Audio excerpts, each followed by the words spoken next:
बिस्मिल्लाहिर्रहमानिर्रहीम। My student, हमारे first year के मैथ का चैप्टर नंबर 3 कंटिन्यू है और हम एक्सरसाइज नंबर 3.4 को सॉल्व कर रहे हैं। आज हम इंशाल्लाह एक्सरसाइज नंबर 3.4 के क्वेश्चन नंबर 9 के लास्ट पार्ट को ऑल 3 मेथड से सॉल्व करेंगे। इसके अंदर वो कह रहा है कि find the inverse of the following matrices, also find the inverse by using row and column operation. कि हमने इस मैट्रिक्स के इनवर्स को 3 तरीकों से फाइंड आउट करना है। सबसे पहले जो स्टैंडर्ड मेथड है जिसको कोफैक्टर मेथड कहते हैं, उसके बाद रो ऑपरेशन के ज़रिए और फिर कॉलम ऑपरेशन के ज़रिए। तो पहले पार्ट का बाकायदा आगाज़ करते हैं। तो मेरी आपसे रिक्वेस्ट है माय डियर स्टूडेंट, अगर आपने बेटा अभी तक हमारे चैनल को सब्सक्राइब नहीं किया तो चैनल को सब्सक्राइब कर दें और साथ ही बेल आइकॉन पर भी क्लिक कर दें। और इसके साथ साथ आपसे गुजारिश है कि आप हमारी वीडियो को शेयर भी करें ताकि मैक्सिमम स्टूडेंट्स इससे फैसिलिटेट हो सके। तो पहला तरीका हमारे पास क्या है, बाय यूजिंग कोफैक्टर मेथड। तो दी गई मैट्रिक्स को हमने ए के बराबर एज्यूम कर लिया, let A is equal to ये वाली मैट्रिक्स आ गई। उसके बाद सबसे पहले जब भी हमने इन्वर्स को फाइंड आउट करना हो कोफैक्टर मेथड के ज़रिए, तो माय डियर स्टूडेंट्स आप सबसे पहले इसके डिटर्मिनेंट को फाइंड आउट कर लिया करें, क्योंकि हमें अच्छी तरीके से मालूम है कि हम सिर्फ उसी मैट्रिक्स के डिटर्मिनेंट को फाइंड आउट कर सकते हैं जो कि नॉन सिंगुलर हो, यानी जिसका डिटर्मिनेंट 0 के बराबर ना हो। तो इस मैट्रिक्स के डिटर्मिनेंट को फाइंड आउट किया हमने। अब इसके साइन की जो हमारे पास तरतीब होती है वो इस तरीके से होती है, प्लस माइनस प्लस, फिर माइनस प्लस माइनस, फिर प्लस माइनस प्लस। ये मैंने साइड पे इसको लिख भी दिया ताकि ये थोड़ा आपका नॉलेज रिफ्रेश हो जाए। अब माय डियर स्टूडेंट, मैंने आपको कई दफ़ा पहले भी बेटा बताया है कि आपने से उस रो या कॉलम को सिलेक्ट करना होता है डिटर्मिनेंट को फाइंड आउट करने के लिए जिसके अंदर मैक्सिमम एंट्री 0 हो। अब आप देखें यहाँ पर रो 2 के अंदर भी एक एंट्री 0 है और कॉलम 1 के अंदर भी एक एंट्री 0 है, और इसके साथ साथ रो 3 के अंदर भी और कॉलम 3 के अंदर भी एक एंट्री 0 है। अब ये आप पे डिपेंड करता है कि आप इसको किस रो या कॉलम से एक्सपेंड करते हो। मैंने एक्सपेंडिंग बाय R2 मैंने R2 को सिलेक्ट किया है। अब साइन देखें, यहाँ पर किसका साइन है, प्लस, तो ये प्लस हमने छोड़ दिया क्योंकि हमने रो 2 को लेना है ना। तो ये वाला साइन क्या आएगा हमारे पास, एक माइनस का साइन बेटा यहाँ पे लिख दिया। अब इसका माइनर ले लें, ये वाली रो कैंसिल, ये वाला कॉलम कैंसिल, तो हमारे पास बेटा क्या बच जाएगा, -3 2 -1 1, -3 2 -1 1। उसके बाद हमने 1 को लेना है, तो यहाँ पे कौन सा साइन आएगा, प्लस का, ये मैंने प्लस लिख दिया। फिर 1 को ले लिया बेटा और इसका माइनर ले ले, ये वाली रो कैंसिल, ये वाला कॉलम कैंसिल, तो रिमेनिंग एलिमेंट्स कौन से बच गए, 1 2 0 1 1 2 0 1। अब इसको बेटा सॉल्व कर ले। -2 हमारे पास एज इट इज आ गया, -3 को 1 के साथ मल्टीप्लाई किया माइनस, फिर माइनस फार्मूले का माइनस माइनस प्लस हो जाएगा, 2 को 1 के साथ मल्टीप्लाई किया 2, फिर +1 एज इट इज आ गया, 1 को 1 के साथ मल्टीप्लाई किया बेटा आ गया हमारे पास 1, माइनस फार्मूले का 2 को 0 के साथ मल्टीप्लाई किया तो बेटा आ गया 0।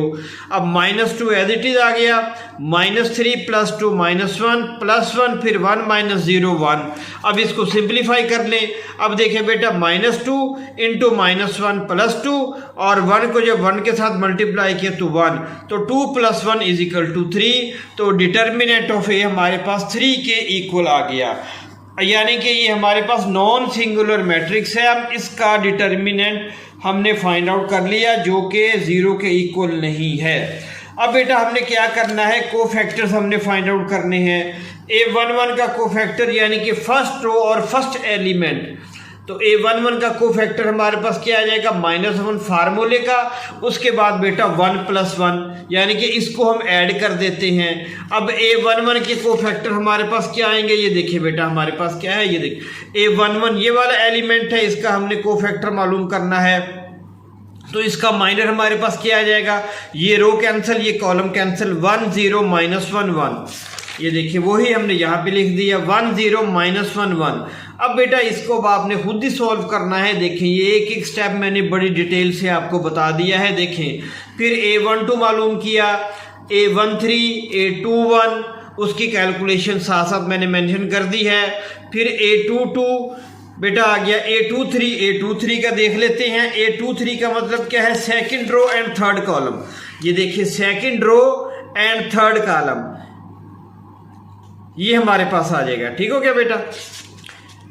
अब देखिए इसका हमारे पास क्या आ जाएगा, माइनर, ये रो कैंसिल, ये कॉलम कैंसिल, 1 -3 0 -1 वही हमने लिख दिया, 1 -3 0 -1। अब -1 की पावर क्या है, इवन है ऑड है, इसकी पावर हमारे पास बेटा ऑड है तो साइन माइनस का आएगा। 1 को माइनस की 1 के साथ मल्टीप्लाई किया -1, उसके बाद माइनस ये 3 को 0 के साथ मल्टीप्लाई किया 0 आ गया, तो -1 इंटू -1 हमारे पास 1 आ गया। ठीक हो क्या बेटा। बाकी इसी तरीके से A31 को फाइंड आउट किया, A32 को फाइंड आउट किया, A33 को फाइंड आउट किया है, A33 को भी देख लेते हैं ये कोफैक्टर किस तरीके से आया। A33 का मतलब है third row and third column. ये देखिए हमारे पास ये third row and third column 1, इसका कोफैक्टर क्या आ गया हमारे पास। अब इसका माइनर लेंगे, ये रो कैंसिल, ये हमारे पास कॉलम कैंसिल, 1 -3 2 1 वही यहाँ पर लिख दिया। देखिए 1 -3 2 1। अब ये -1 की पावर क्या है, इवन है ऑड है 6, ये हमारे पास इवन है तो हम +1 लिखेंगे। फिर 1 को 1 के साथ मल्टीप्लाई किया बेटा 1 आ गया, माइनस फार्मूले का, और माइनस प्लस 3 को 2 के साथ मल्टीप्लाई किया 6, 1 × 7 = 7 आ गया। ये हमने कोफैक्टर्स तमाम मालूम कर लिया। A11 से लेकर हमने A33 तक कोफैक्टर्स फाइंड आउट कर लिए, और ये साथ उनकी बेटा ये वैल्यूज भी हमने फाइंड आउट कर ली। अब हम एडजॉइंट ऑफ ए की तरफ मूव करते हैं। As we know that adjoint of ए, ये कोफैक्टर्स की मैट्रिक्स हम लिखेंगे, साथ इसका ट्रांसपोज लिख देंगे। अब A11 की वैल्यू हमने जो फाइंड आउट की है उसको यहाँ पे लिख देंगे, ये A12 की वैल्यू, ये A13 की वैल्यू आ गई बेटा हमारे पास। इसी तरीके से A21 की value, A22, A23, A31, A32, A33। अब हमने क्या करना है, ये इसका ट्रांसपोज है। अब इसका ट्रांसपोज ले लेंगे, फर्स्ट रो को बेटा फर्स्ट कॉलम की सूरत में लिख देंगे, फर्स्ट रो को फर्स्ट कॉलम की सूरत में लिख दिया, सेकंड रो को सेकंड कॉलम की सूरत में लिख दिया, और थर्ड रो को थर्ड कॉलम की सूरत में लिख दिया। ये बेटा हमारे पास एडजॉइंट ऑफ ए की वैल्यू आ गई। अब हम जानते हैं कि हमारे पास जो ए इनवर्स होता है उसका फार्मूला क्या होता है, determinant of A into adjoint of ए। ये देखिए 1/3 एडजॉइंट ऑफ ए की वैल्यू पुट कर दी। अब देखिए ये हमारे पास स्केलर मल्टीपल है, यानी ये इस मैट्रिक्स के हर एलिमेंट के साथ मल्टीप्लाई होगा, इसको मल्टीप्लाई किया तो ए इनवर्स हमारे पास इसके बराबर आ गया। यही हमारा रिक्वायर्ड आंसर। अब बेटा इसका सेकंड पार्ट करते हैं, यानी कि inverse using row operation. Question number 9 का third part, inverse using row operations. इसके बारे में बेटा बड़े अच्छे तरीके से पहले पढ़ चुके हैं। लेट ए के बराबर कर लिया। अब इसके साथ हम आइडेंटिटी मैट्रिक्स को लिख देंगे, क्योंकि इसकी वैल्यू 1 के बराबर होती है, और जब भी किसी मैट्रिक्स को आइडेंटिटी मैट्रिक्स के साथ मल्टीप्लाई करते हैं तो जवाब ओरिजिनल मैट्रिक्स के बराबर ही आता है। अब बेटा बच्चों की आसानी के लिए यहाँ पर मैंने एक और काम किया है। देखिए अब हमने क्या करना है, अब हमने यहाँ पर 1 है और यहाँ पर हमने 0 बनाना है। यहाँ पर 0 बनाने के लिए माय डियर स्टूडेंट्स हम क्या करेंगे, सिंपल इसको 2 के साथ मल्टीप्लाई कर देंगे और इसमें से सब्ट्रैक्ट कर देंगे, यानी R2 - 2R1। अब स्टूडेंट्स इसके अंदर बहुत ही ज़्यादा गलती करते हैं। अब इसको मैंने बेटा अपने जहन से काफ़ी मेहनत करके एक मैंने आप बच्चों के लिए एक स्कीम बनाई है। अगर आप इसके मुताबिक इस क्वेश्चन को सॉल्व करेंगे, रो ऑपरेशन को या कॉलम ऑपरेशन को, तो इंशाल्लाह गलती बिल्कुल नहीं होगी। अब ये वाला जो स्टेप है बेटा, ये वाला आपने रफ अमल के अंदर करना है, ये आपने नीट क्वेश्चन के अंदर नहीं करना। ये मैंने आप बच्चों की आसानी के लिए लिखा है। अब देखिए यहां पर हमने क्या करना है, यहां पर हमने 0 बनाना है, तो यहां पर 2 होना चाहिए। यहां पर 2 किस तरीके से आएगा, जब इसको 2 के साथ मल्टीप्लाई कर देंगे और फिर इसमें से सब्ट्रैक्ट कर देंगे, यानी R1 - 2R, R2 - 2R1। देखिए मैंने यहां पर फार्मूला लिख दिया R2 - 2R1, और -2R1 को मैंने रेड कलर से शो कर दिया। अब आपने R1 को -2 के साथ मल्टीप्लाई करना है। 1 को -2 के साथ मल्टीप्लाई किया तो -2, -3 को -2 के साथ मल्टीप्लाई किया तो बेटा 6, और 2 को -2 के साथ मल्टीप्लाई किया तो -4। यही काम यहाँ पर करना है। 1 को -2 के साथ मल्टीप्लाई किया तो -2, 0 को -2 के साथ मल्टीप्लाई किया तो 0, और फिर यहाँ पर भी 0 को -2 के साथ मल्टीप्लाई किया तो 0 आ गया हमारे पास। ठीक हो गया। अब हमने क्या करना है, R2 - 2R1, ये किस चीज का आंसर है, -2R1 का। अब ये जो मैंने बॉल पॉइंट से वैल्यूज लिखी हैं ये ओरिजिनल हैं, इसका और इसका प्रोसेस कर दें। 2 - 2 किसके बराबर आ गया, 0 के। अब यानी कि ये 2 नहीं है, ये 0 बन चुका है, उसको मैंने ब्लैक मार्कर से लिख दिया है। अब यानी कि इस रो की एक्चुअल वैल्यूज ये ब्लैक वाली है, ना कि बॉल पॉइंट वाली। समझ आ गई बेटा बात। तो ये आसान तरीका है। इसी तरीके से आप देखें 1 + 6 क्या आंसर आ जाएगा, 7। फिर 0 - 4 क्या आंसर आ जाएगा, -4। इसी तरीके से यहां पर 0 - 2 फिर 1 + 0 1, 0 + 0 0 आ गया। अब ये वाला जो अमल है ये आपने रफ अमल के अंदर करना है। अब इसका जो ओरिजिनल आंसर हमारे पास आया वो मैंने नेक्स्ट बेटा लिख दिया है यहाँ पर, ये देखिए ये आ गया हमारे पास। ठीक हो गया बेटा। तो इस तरीके से आपने इसको करना है, R1 - 2R1। लेकिन आप बच्चों की आसानी के लिए जो लास्ट स्टेप मैंने किया है वो परफॉर्म करने रफ अमल के अंदर, तो यही चीज आपके पास आ जाएगी और गलती का चांस बिल्कुल नहीं होगा। अब बेटा यहां पर नेक्स्ट अमल हमने क्या करना है, यहां पर 1 होना चाहिए। यहां पर 1 कैसे होगा, जब इसको हम रो 2 को 7 के साथ डिवाइड करेंगे। लेकिन अगर यहीं पर हमने ये प्रोसेस कर लिया तो हमारी जो कॉम्प्लिकेशन बढ़ जाएगी। यहां पर भी इस पूरी रो को हमें 7 के साथ डिवाइड करना पड़ेगा और कैलकुलेशन काफी ज्यादा कॉम्प्लेक्स हो जाएगी। अब एक प्रॉपर्टी का इस्तेमाल करते हैं, हमने पढ़ा था कि हम मैट्रिक्स की 2 रोज को इंटरचेंज कर सकते हैं। अगर मैं रो 2 और रो 3 को इंटरचेंज कर दूं तो ये -1 यहां पे आ जाएगा, 1 यहां पे आ जाएगा, और -1 को 1 बनाना बिल्कुल सिंपल हो जाएगा। देखिए मैंने किया R2 इंटरचेंज बाय R3, तो R3 हमारे पास क्या है, 0 - 1 1, ये मैंने यहां पर लिख दी 0 - 1 1, और R2 क्या है 0 7 - 4, इसको मैंने R3 की जगह पे लिख दिया। इसी तरीके से ये रो ऊपर चली गई और ये वाली रो नीचे आ गई। ठीक हो गया बेटा। अब देखिए यहां पर -1 आ गया, इसको 1 बनाना बहुत सिंपल। इसको 1 हम बेटा कैसे बनाएंगे, शाबाश, सिंपली इसको हम रो 2 को -1 के साथ मल्टीप्लाई कर दें। देखिए -1 R2 को -1 के साथ मल्टीप्लाई किया तो 0 एज इट इज आ गया, -1 1 बन गया और यही हमें चाहिए था, और 1 -1 में चेंज हो गया। 0 एज इट इज 1 को -1 के अंदर लिख दिया। अब बेटा हमने क्या करना है, देखें अब यहां पर हमने क्या करना है, यहां पर भी 0 बनाना है और यहां पर भी 0 बनाना है। ठीक हो गया। यहां पर 1 आ गया क्योंकि प्राइमरी डायगोनल के अंदर हमने 1 1 बनाना है, यानी कि इस मैट्रिक्स को हम चेंज कर रहे हैं आइडेंटिटी मैट्रिक्स के अंदर। यहां पर 0 बनाने के लिए क्या करेंगे, इसको 3 के साथ मल्टीप्लाई करके इसमें ऐड कर देंगे, और यहां पर 0 बनाने के लिए बेटा क्या करेंगे, हम यहां पर 0 बनाने के लिए हम करेंगे इसको 7 के साथ मल्टीप्लाई करके इसमें से सब्ट्रैक्ट कर देंगे। देखिए ये स्टेप भी आप बच्चों की आसानी के लिए मैंने यहां पर सॉल्व कर दिया है, परफॉर्म कर दिया है। लेकिन ये आपने बेटा ये वाला जो स्टेप है ये आपने रफ अमल के अंदर लिखना है। अब इसको आप अंडरस्टैंड कर लें। अब ये हमारे पास ओरिजिनल मैट्रिक्स है 1 - 3 2, यानी जो मैंने बॉल पॉइंट से लिखे हुए हैं 0 1 -1 और 0 7 -4। इसी तरीके से 1 0 0, फिर 0 0 -1 और फिर -2 1 और 0। अब हमने 0 बनाना है बेटा, यहां पर भी 0 बनाना है, यहां पर भी 0 बनाना है। तो पहले क्या करेंगे, R1 + 3 R2। अब R2 को 3 के साथ मल्टीप्लाई कर लें, उसको मैंने रेड कलर के अंदर शो कर दिया।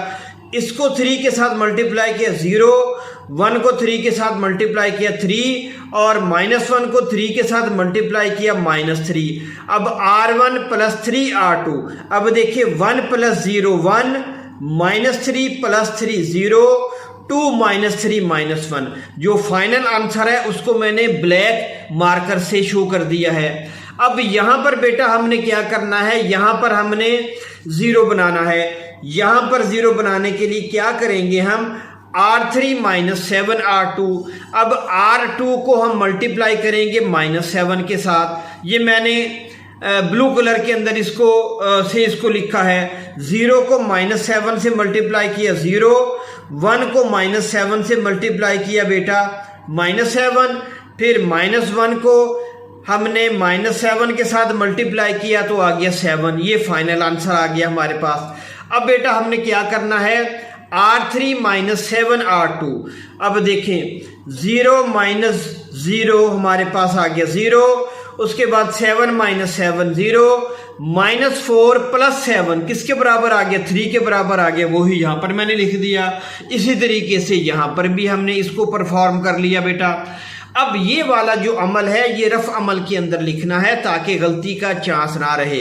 अगर आप इस अमल के बाद इसके बाद डायरेक्ट ये वाला अमल करेंगे तो गलती के चांस काफ़ी ज़्यादा बढ़ जाएंगे। इसको रफ अमल के अंदर आप बेटा पहले परफॉर्म कर लें, उसके बाद नीड कर लें, इसको डायरेक्ट नीड के अंदर लिख लें। अब देखिए ये मैंने इसी का आंसर लिखा हुआ है 1 0 -1। देखिए 1 0 -1, फिर हमारे पास 0 1 -1, 0 1 -1 आ गया बेटा। उसके बाद 0 0 3, 0 0 3 वही चीज़ लिखी है मैंने। अब यहाँ पर देखिए 1 0 -3 मैंने लिख दिया 1 0 -3, फिर 0 0 -1, 0 0 -1 आ गया बेटा। और उसके बाद -2 1 7, -2 1 7, यानी ये हमारे पास जो ब्लैक वाले हैं ये कैलकुलेशन के बाद आने वाले आंसर हैं, ये यहाँ पर फाइनल आंसर बनेंगे। और ये जो हमारे पास रेड और ब्लू के दरमियान में हैं ये वाले फाइनल आंसर हैं, इसको हम एज इट इज लिख देंगे। उम्मीद है आपको इस पॉइंट की बेटा समझ आ गई होगी। यानी आपने इस पॉइंट को छोड़ देना है, इस अमल को ये डायरेक्ट ये वाला अमल करने, ये वाली चीज़ जो है ये रफ अमल के अंदर आपने बेटा परफॉर्म करनी है। उसके बाद माय डियर स्टूडेंट हम क्या करेंगे, यहाँ पर हमारे पास 1 होना चाहिए। यहाँ पर 1 लाने के लिए बेटा क्या करेंगे, इसको 3 के साथ डिवाइड कर देंगे, यानी कि 1/3 के साथ मल्टीप्लाई कर देंगे, यूँ भी कह लें। तो यहाँ पर 1 हो जाएगा, यहाँ पर -2/3, यहाँ पर 1/3, यहाँ पर 7/3। देखिए वही का बेटा हमने यहाँ पर कर लिया, देखिए ठीक है। अब ये देखिए ये हमारे पास आइडेंटिटी मैट्रिक्स बन चुकी है और ये हमारे पास फाइनल आंसर आ गया। अब यहाँ पर एक चीज़ थोड़ी सी और कि ये देखिए ये 1 से 1/3 किस तरीके से आ गया। देखिए हमारे पास क्या है बेटा R1 + R3। अब यहाँ पर इसका भी थोड़ा सा मैं आपको बता दूँ। ये देखिए ये हमारे पास क्या है, यहाँ पर हमने 0 लेके आना है तो क्या करेंगे हम R1, यहाँ पर हमने 0 लेके आना है, यहाँ पर भी 0 लेके आना है और बेटा यहाँ पर भी 0 लेके आना है। तो इसमें इसको ऐड कर देंगे और यहाँ पर 0 लाने के लिए इसमें इसको ऐड कर देंगे। ये देखिए वही अमल हमने यहाँ पर किया, R1 + R3। देखिए 1 + 0 1 आ गया बेटा और 0 + 0 एज इट इज, फिर -1 + 1 0 आ गया। इसी तरीके से R2 + R3, 0 + 0 0, 1 + 0 1 और बेटा -1 + 1 ये हमारे पास 0 आ गया। ठीक है, इसी तरीके से ये राइट साइड पर भी यही अमल करेंगे हम। अब यहाँ पर देखें जब हमने किया R1 + R3 यानी 1 - 2/3 तो उससे 1/3 किस तरीके से आ गया। ये देखिए 1 - 2/3 इसका एलसीएम ले लेंगे, एलसीएम लेने के बाद 3 - 2/3 = 1/3 और वही बेटा हमने यहाँ पर लिख दिया। ठीक हो गया बेटा। इसी तरीके से ये 1/3 किस तरीके से आ गया। देखिए ये वाला 1/3 अगर हमने, ये हमारे पास क्या है R1 + R3, 0 - 1/3, 0 + 1/3 as it is आ गया। इसी तरीके से बेटा -3 + 7/3 इसको भी मैंने यहाँ पर कर दिया। देखिए -3 + 7/3 इसका एलसीएम ले लेंगे, -9 + 7/3 = -2/3 वो बेटा मैंने यहाँ पर लिख दिया। इसी तरीके से हमारे पास -1 + 7/3 यानी -1 + 7/3 इसको जब इसका प्रोसेस करेंगे -3 + 7/3 = 4/3, ये 4/3 बेटा यहाँ पर आ गया। ये चीज़ भी जो है ये आपने रफ अमल के अंदर करनी है, इसको नीट नहीं करना जो मैंने मार्कर से की हुई है। और ये देखिए ये आइडेंटिटी मैट्रिक्स आ गई और ये वाली मैट्रिक्स जो हमारे पास इस मैट्रिक्स की जो फाइनल शेप है वो ये है और ये हमारा A इनवर्स आ गया। उम्मीद है बेटा आपको इस सवाल की अच्छे तरीके से समझ आ गई होगी। अब बेटा हमारे पास जो नेक्स्ट पार्ट है वो है पार्ट नंबर 3। वो है तीसरे तरीके से, यानी इनवर्स यूजिंग कॉलम ऑपरेशन। हमने कॉलम ऑपरेशन का इस्तेमाल करते हुए इनवर्स को फाइंड आउट करना है। अब बेटा ये वाले जो सवाल होते हैं रो ऑपरेशन के या कॉलम ऑपरेशन के, ये थोड़े से मुश्किल होते हैं क्योंकि इनके अंदर कैलकुलेशन ज़्यादा करनी पड़ती है। तो ये वाला सवाल भी आप बच्चों की आसानी के लिए मैंने बहुत ही आसान तरीके से सॉल्व कर दिया है, आप इसको इजीली अंडरस्टैंड कर जाएंगे।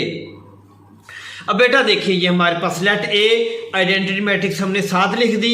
अब हमने कॉलम ऑपरेशंस को परफॉर्म करते हुए यहाँ पर 0 लेके आना है, यहाँ पर 0 लेके आना है।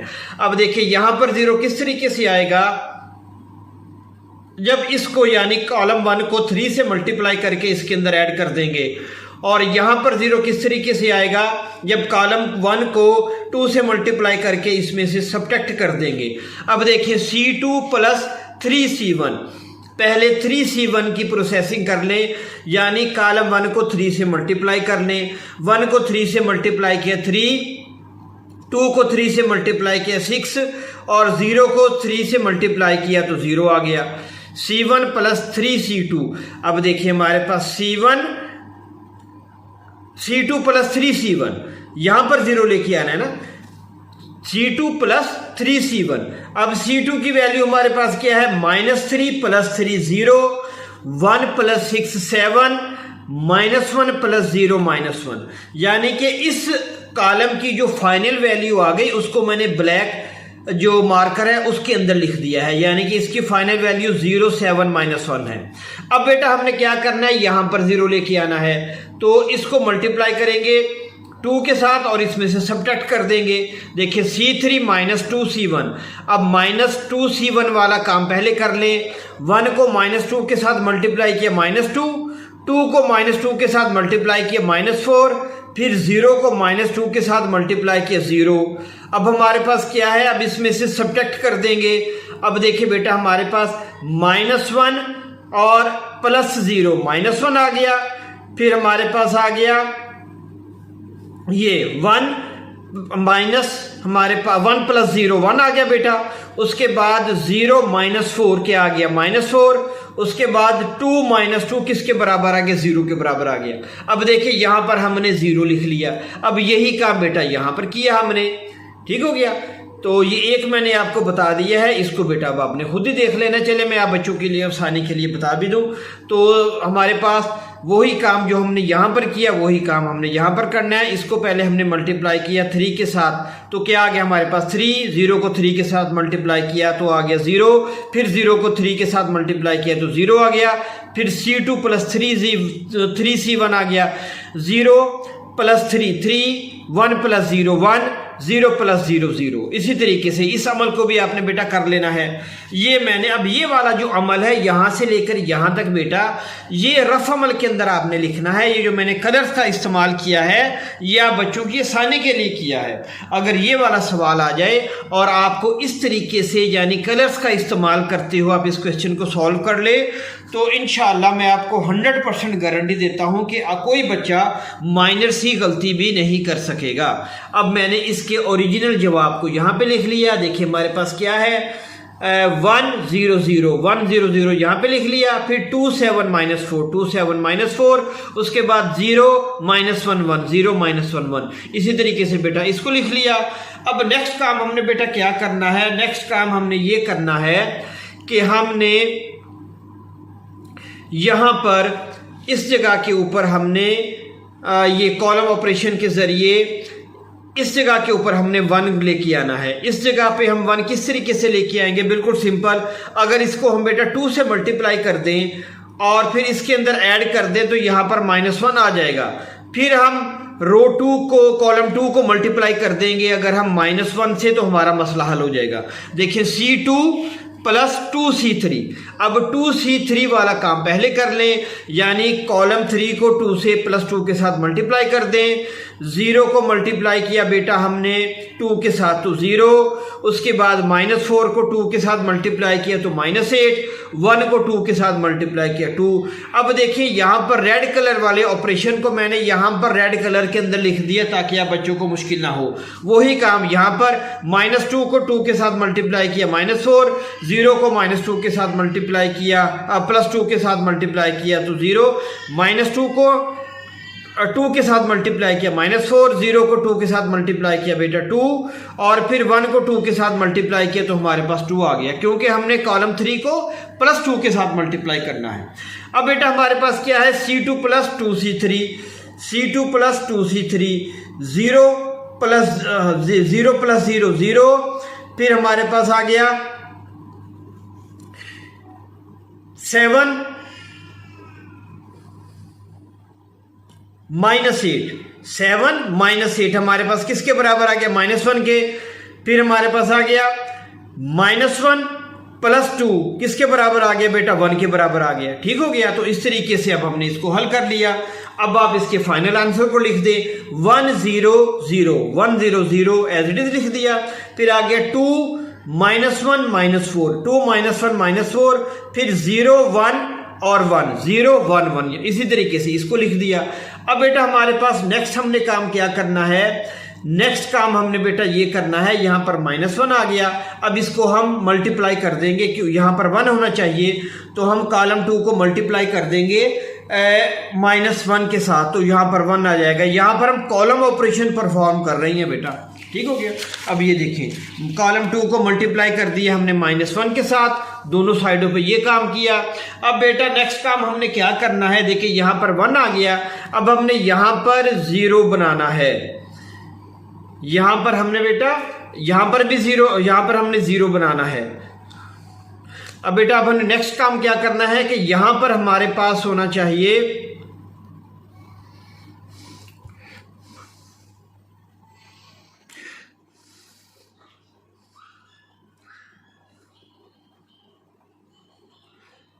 अब बेटा नेक्स्ट काम हमने क्या करना है, देखिए ये हमने वैल्यूज लिख दी। अब यहां पर भी 0 होना चाहिए, और अब बेटा नेक्स्ट काम हमने क्या करना है कि यहां पर भी 0 होना चाहिए और यहां पर भी 0 होना चाहिए, क्योंकि हम कॉलम ऑपरेशन को परफॉर्म कर रही हैं। तो यहां पर 0 लाने के लिए क्या करेंगे, इसको 2 के साथ मल्टीप्लाई करके इसमें से सब्ट्रैक्ट कर देंगे, और यहां पर 0 लाने के लिए बेटा क्या करेंगे, इसको 4 के साथ मल्टीप्लाई करके इसके अंदर ऐड कर देंगे। देखिए वही काम यहां पर मैंने कर दिया, C1 - 2C2 और C3 + 4C2। अब देखिए C1 - 2C2, अब यहां पर क्या हमारे पास, इसको जब 2 के साथ मल्टीप्लाई करेंगे तो 2 आ जाएगा, तो 2 - 2 यहां पर 0 आ गया। इसी तरीके से बेटा यहां पर इसको 4 के साथ मल्टीप्लाई करेंगे तो +4, 4 - 4 हमारे पास 0 आ गया। ठीक हो गया बेटा। तो इसको अब आपने खुद ही सॉल्व कर लेना है। ये मैंने एक एक स्टेप यहां पर परफॉर्म कर दिया है। तो ये जब इन दो ऑपरेशंस को परफॉर्म करेंगे तो ये मैट्रिसेस हमारे पास आ जाएंगी। अब नेक्स्ट हमने काम क्या करना है कि यहां पर 1 को लेके आना है, क्योंकि प्राइमरी डायगोनल के अंदर वैल्यूज लाजमी तौर पर 1 1 होनी चाहिए। यहां पर 1 लाने के लिए क्या करेंगे, सिंपली -1/3 के साथ मल्टीप्लाई कर देंगे बेटा, या -3 के साथ इसको डिवाइड कर देंगे। ये मैंने -1/3 के साथ इसको मल्टीप्लाई कर दिया। तो यहां पर क्या आ गया बेटा, हमारे पास कॉलम 3 को 0 0 -3/-3 हमारे पास आ गया +1, और यही काम बेटा हमने यहां पर भी कर दिया। ठीक हो गया। अब बेटा हमारे पास क्या है, नेक्स्ट अमल हमने क्या करना है कि यहां पर भी 0 होना चाहिए और यहां पर भी 0 होना चाहिए। तो यहां पर 0 लाने के लिए क्या करेंगे, -1 + 1 यानी C2 + C3, C2 + C3 का जब प्रोसेस करेंगे तो यहां पर 0 हो जाएगा, और यहां पर 0 लाने के लिए क्या करेंगे, इसको 2 के साथ मल्टीप्लाई करके इसमें से सब्ट्रैक्ट कर देंगे, यानी C1 - 2C3, C1 - 2C3। तो 2 - 2 यहां पर क्या हो जाएगा, 0 आ गया बेटा। ठीक है। अब एक चीज और यहां पर देखें, यहां पर -1 था, यहां पर 1/3 किस तरीके से आ गया हमारे पास। ठीक हो गया। इसी तरीके से हमारे पास यहां पर 1 था, यहां पर 1/3, यहां पर -2/3 था, तो ये एज इट इज आ जाएगा हमारे पास। अब ये देखिए C2 + C3, C2 + C3 का हमने काम किया 1 - 2/3, ये 1 माइनस 2/3 हमारे पास, इसकी जब हम कैलकुलेशन करेंगे देखें 1 माइनस 2/3, इसको सिंप्लीफाई किया तो हमारे पास 1/3 आ गया, तो ये 1/3 आ गया यहाँ पर। फिर C1 माइनस 2C3, C1 हमारे पास क्या है -1 प्लस 4/3, -1 प्लस 4/3, इसको जब हम सिंप्लीफाई करेंगे तो क्या आंसर आ जाएगा 1/3, यही 1/3 यहाँ पर आ गया। ये दो कैलकुलेशन करके मैंने आपको बता दी, बाकी बेटा अब आपने खुद ही परफॉर्म कर लेनी है, लेकिन ये वाला काम आपने रफ अमल के अंदर करना है। और ये हमारे पास आइडेंटिटी मैट्रिक्स आ गई, और ये जो हमारे पास फाइनल शेप है it is called A inverse, और यही हमारा बेटा आंसर था। ये क्वेश्चन नंबर 9 हमारा कंप्लीट हो गया।